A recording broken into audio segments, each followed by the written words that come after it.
որ այս թվարկածս տեսած մարդուն, երբ անձը, ով ամենից շատ տեղեկացվածն է Հայաստանի Հանրապետության ազգային անվտանգության բոլոր հարցերի մասին, ասում է, եթե մենք չընտրվենք, չստանանք սահմանադրական մեծամասնություն, Հայաստանի Հանրապետությունում պատերազմ է լինելու։ Եթե կա Հայաստանի Հանրապետության, նաև պարոն Վաղարշյան, ձեր նկարագրած ընտրողը, որ այդ բառերը լսելուց, օրինակ ծնողը, ով ունի երեխաներ, որոնք դեռ պետքա գնան բանակ, այդ պահին, եթե սրտի թրթռոց չի ունենում, քավլիցի։ Ես ուրեմն պետք է արձանագրեմ, որ դա փաստարկ չի։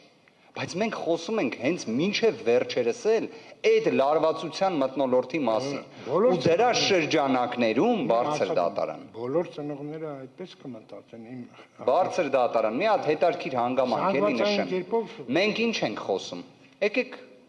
կենտրոնական ընտրական հանձնաժողովին էլ առիթ լինի հարցնենք։ 50-ից 80 հազար քվ պայմանական, այլ կերպ է բաշխում։ Գիտակցում ենք, չէ՞ որ ընտրության արդյունքը լրիվ այլ է։ Ես չեմ խոսում 100 հազարավոր ձայների մասին։ Մենք ունենք օբյեկտիվ փաստ։ Ձայների փոշիացման շնորհիվ ունենք ձևավորված ուժ, որը կարողանալու է ըստ ԿԸՀ որոշման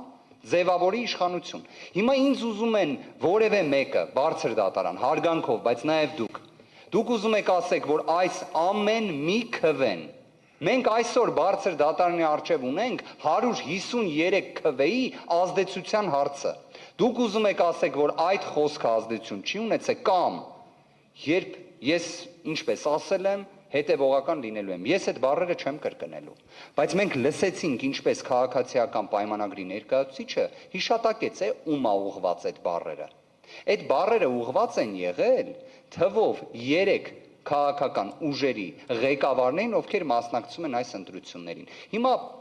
պարոն Վաղարշյան, եթե առաջնորդի վերաբերյալ տենց արտահայտություն է հնչում,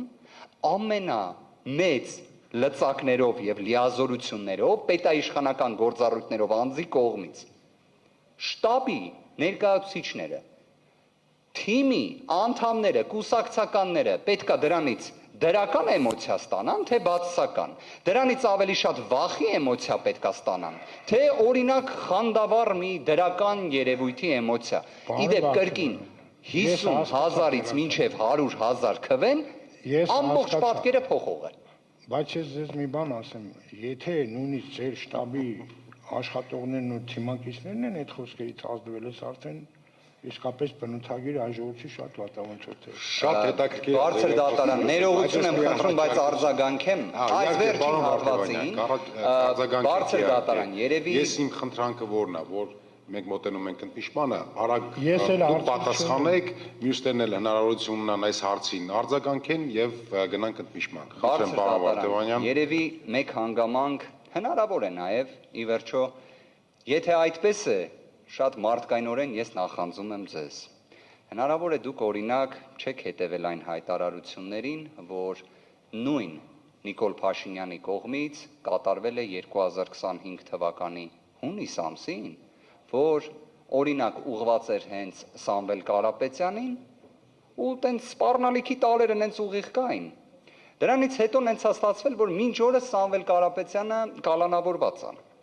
Հետո մի քանի Facebook-յան գրառում եղավ սրբազանների վերաբերյալ, իրանք էլ մի մասը կալանավորված է, մի մասը նորը ազատ արձակվել։ Բարձր դատարան, եթե դուք ասում եք այդ արտահայտություններից, եթե պետք է վախենան, հա, բարձր դատարան, այսինքն նորմալ է, որ օրինակ երկրի վարչապետը գրառում է անում, ասում է, որ իրավական հետևանք է վրա հասնելու մեկ անձի նկատմամբ ժամեր հետո դա տեղի է ունենում ու հասարակությունը պետք է ասի հակառակը, պետք է ինչ անենք, ինչ որ դիմադրության օջախը ձևավորեն, իմ ասած են, թե քվեարկության գնալուց ազդվեն, իմ ասած վախի մթնոլորտ տարածվի, վախի մթնոլորտ ուրեմն նայեք, իմ ասած հետևանն է, տեսեք մեզ հիմա նաև լսում են դրսից եւ այստեղ դահլիճում նստած բոլոր մարդիկ չէ որ սոցիոլոգիական խորքայնությամբ կամ Տիկին Սողանի ասած մարդագիտության տեսանկյունից խորքային պատկերացնում են հասարակական գործընթացները, չէ։ Ես ուղղակի ուզեցի ճշգրտել ձեր այդ ելույթները, որ այդ ձեր բարձրացած խախտումները իրենց ազդեցությամբ այդպես միանշանակ չեն, չէ՞։ Այդ չի կարելի ասել, որ այս բանը, տեսեք, սրա վրա այսպես ասեց, այդ նույն բանը կարող է մեկի վրա հիասթափություն առաջացնել, մեկին հիացնել, մեկին չգիտեմ ինչ։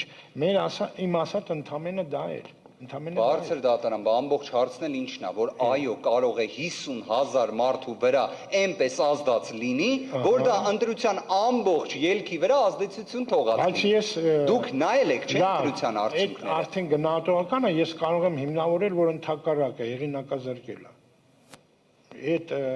իմ տեսանկյունից։ Բարձր դատարան, իրականում են, որ ատելության խոսքը պետք է մշտապես բերի բացասական հետևանքների, դա ակնհայտ է։ Այդտեղ իրապես պետք է իրավապահները նախ արձագանքեին, որը չեն արել, եւ հենց այդ չանելն էլ էլի նպաստել է վախին։ Պարոն Վարդանյան, իմ ասածը ոչ թե արձագանքել չեն արձագանքել, խախտումը կարծե չէ, այլ ազդեցության գնահատական։ Պարոն Վարդանյան